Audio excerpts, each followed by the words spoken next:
Okay, I'm the most terrific liar you ever saw in your life. It's awful. If I'm on my way to the store to buy a magazine even, and somebody asks me where I'm going, I'm liable to say I'm going to the opera. It's terrible. So when I told old Spencer I had to go to the gym to get my equipment and stuff, that was a sheer lie. I don't even keep my goddamn equipment in the gym. Where I lived at Pensy, I lived in the Ossenberger Memorial Wing of the new dorms. It was only for juniors and seniors. I was a junior. My roommate was a senior. It was named after this guy, Ossenberger, that went to Pensy. He made a pot of dough in the undertaking business. Oh, he was an undertaker after he got out of Pensy. What he did, he started these undertaking parlors. We need a better way to read.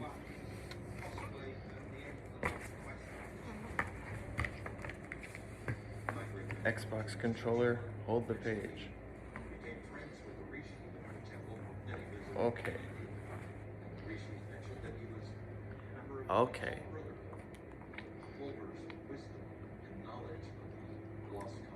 What he did, he started these undertaking parlors all over the country that you could get members of your family buried for about $5 a piece. $5? Shit. You should see old Wassenberger. He probably just shoves them in a sack and dumps them in the river anyway. Well, to be continued. He made a pot of dough in the undertaking business when he got out of Pensy.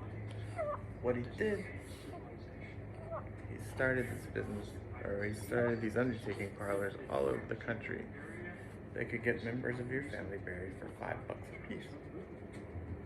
You should have seen old Ossenberger. He probably just shoves them in a sack and dumps them in the river anyway. He gave Pensy a pile of dough, and they named our wing after him.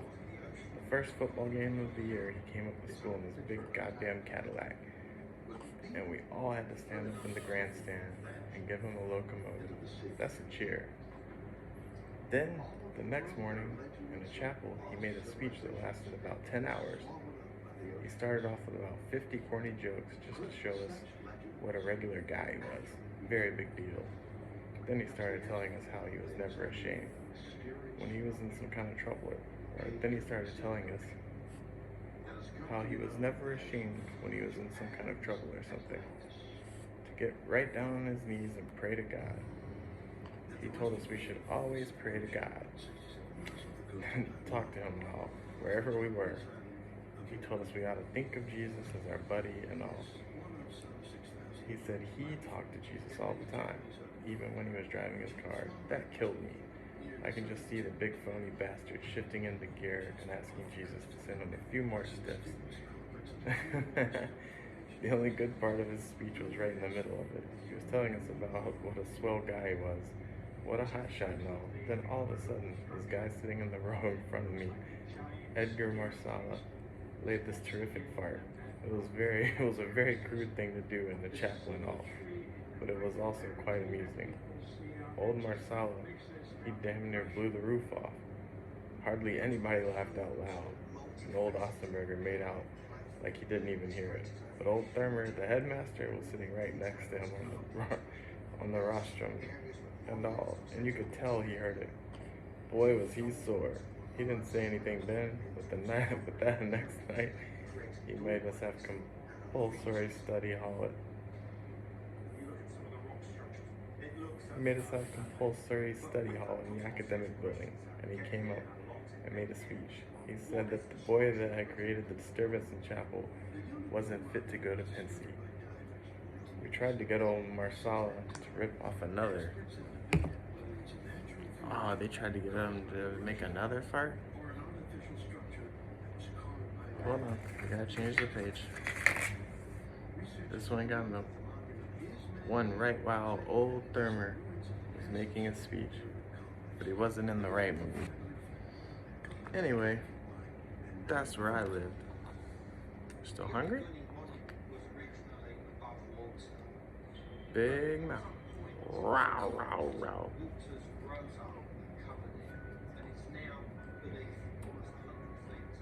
That's where I lived at Pensy, Old Austin Burger Memorial Wing, in the new dorms. So it was pretty nice to get back to my room after I left Old Spencer, because everybody was down at the game. And the heat in our room, for a change, it felt sort of cozy. I took off my coat and my tie and unbuttoned my shirt collar. And then I put on this hat that I bought in New York that morning.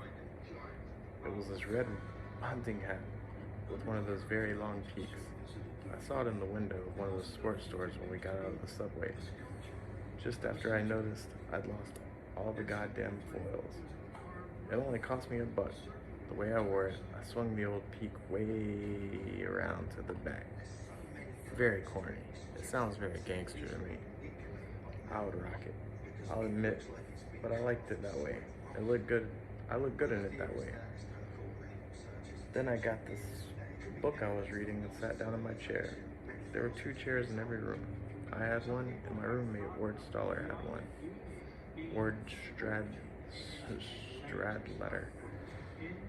The arms were in sad shape because everybody was always sitting on them, but they were pretty comfortable chairs.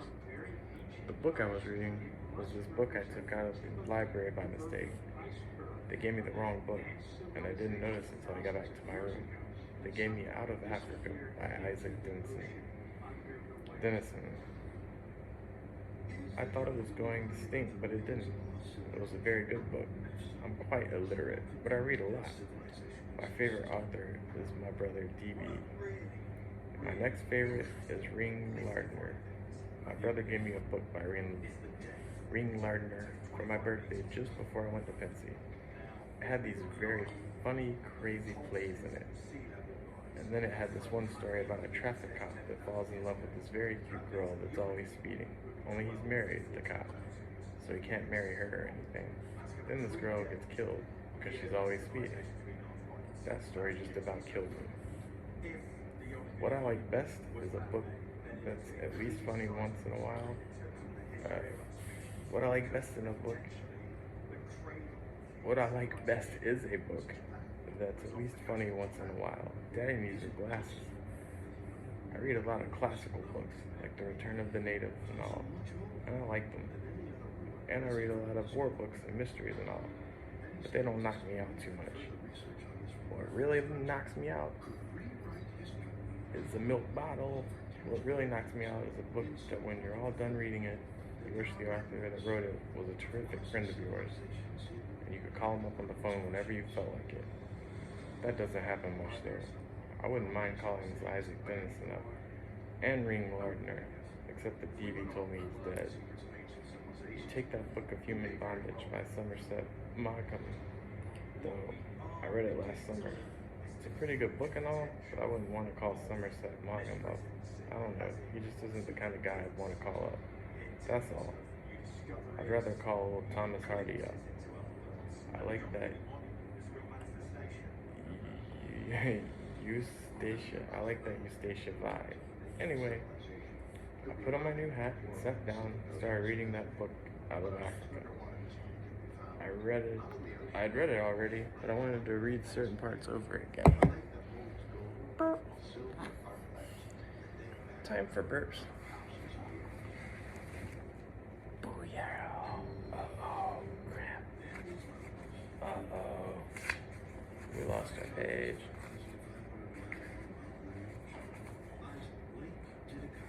Oh, we flipped right back to it. Imagine the luck.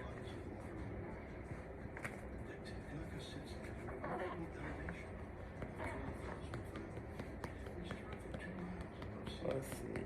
Anyway, I put on my new hat and sat down and started reading that book, Out of Africa. I'd read it already, but I wanted to read certain parts over again. And I'd only read about 3 pages.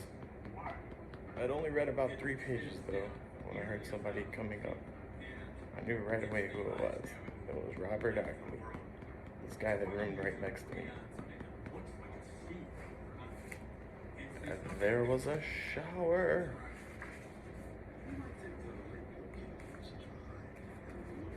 There was a shower right between every 2 rooms in our wing. And about 85 times a day, old Ackley barged in on me. He was probably the only guy in the whole dorm, besides me, that wasn't down in the game. He hardly ever went anywhere. He was a very peculiar guy. He was a senior, and he'd been at Pensy the whole 4 years and all, but nobody even called him anything except Ackley. Not even Herb Gale, his own roommate, ever called him Bob or even Ack. If he ever gets married, his own wife will probably call him Ackley. He was one of these very tall, round shoulders guys. He was about 6'4" with lousy teeth. The whole time he roomed next to me, I never even once saw him brush his teeth. They always looked mossy and awful. And he damn near made you sick if you saw him in the dining room with his mouth full of mashed potatoes and peas or something.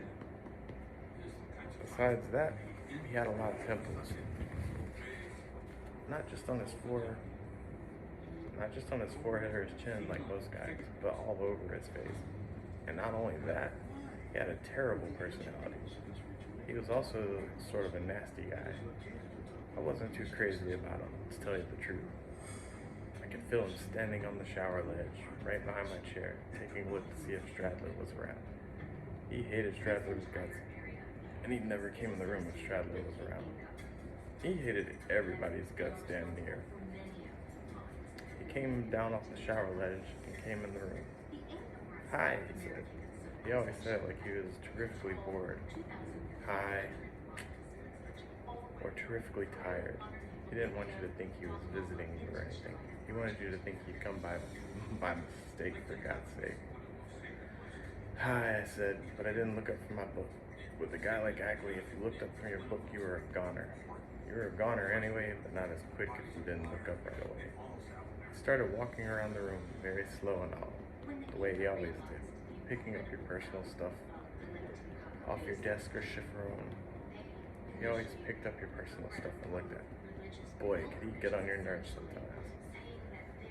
"How was the fencing?" he said. He just wanted me to quit reading and enjoy myself. He didn't give a damn about fencing. "We win or what?" he said. "Nobody won," I said without looking up. "What?" He said. He always made you say something twice. "Nobody won," I said. I sneaked a look to see what he was fiddling around with on my chiffon.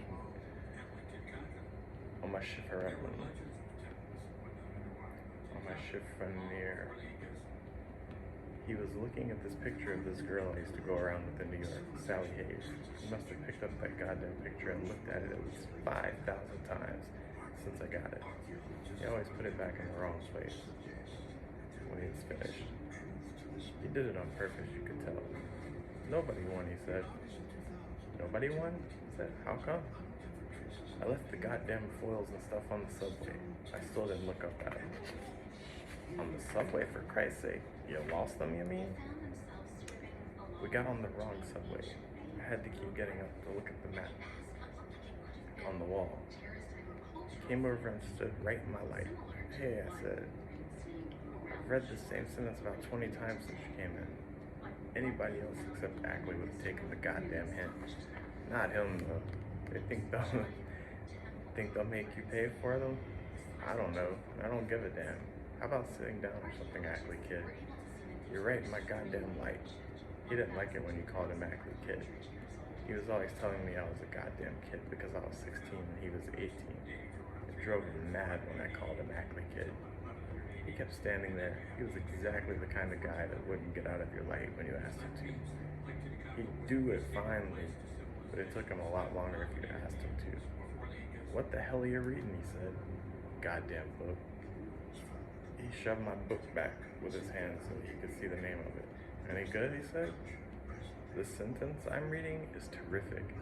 I can be quite sarcastic when I'm in the mood." He didn't get it though. He started walking around the room again, picking up all my personal stuff and Stradler's. Finally put my book down on the floor. You couldn't read anything with a guy like Ackley around. It was impossible. I slid way the hell down in my chair and watched old Ackley making himself at home. I was feeling sort of tired from the trip to New York and all, and I started yawning. Then I started horsing around a little bit.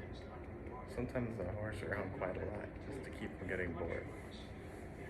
What I did was, pulled the old peak of my hunting hat around to the front and pulled it way down over my eyes. That way I couldn't see a goddamn thing. I think I'm going blind, I said, in this very hoarse voice. Mother, darling, everything's getting so dark in here. You're nuts, I swear to God, Ackley said. Mother, darling, give me your hand. Why won't you give me your hand? For Christ's sake, grow up. I started groping around in front of me like a blind guy, but without getting up or anything. I kept saying, Mother, darling, why won't you give me your hand? I was only horsing around, actually. That stuff gives me a bang sometimes. Besides, I know it annoyed the hell out of old Ackley. He always brought out the old sadist in me. I was pretty sadistic with him quite often. Finally, I quit though. Pulled the peak back around to the back again and relaxed. Who belongs to this? Ackley said. He was holding my roommate's knee supporter up. The guy Ackley pick up anything. He'd even pick up your jockstrap or something. I told him it was Stradler's, so he chucked it on Stradler's bed. He got it off Stradler's chiffon, so he chucked it on the bed. He came over and sat down on Stradler's chair. He never sat down in a chair, just always on the arm. Where the hell did you get that? He said. New York? How much? $1. You got robbed. He started cleaning his goddamn fingernails with the end of a match. He was always cleaning his fingernails. It was funny in a way. His teeth were always mossy looking, and his ears were always dirty as hell. But he was always cleaning his fingernails. I guess he thought that made him a very neat guy. He took another look at my hat while he was cleaning them up.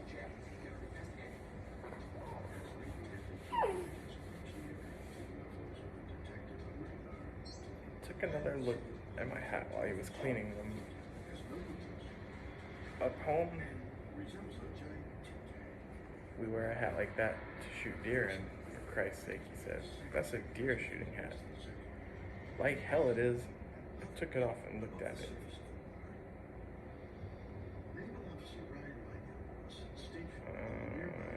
I sort of closed one eye like I was taking aim at it. This is a people shooting hat, I said. I shoot people in this hat. Your folks know you got kicked out yet? Nope. Where the hell's Stradler at anyway? Down at the game. He's got a date. I yawned. I was yawning all over the place. For one thing, the room was too damn hot. It made you sleepy. At Pensy, you either froze to death or died of heat. The great Stradler Ackley said, Hey, lend me your scissors a second, will you? You got them handy? No, I packed them already. They're way in the top of the closet. Get them a second, will you? Ackley said.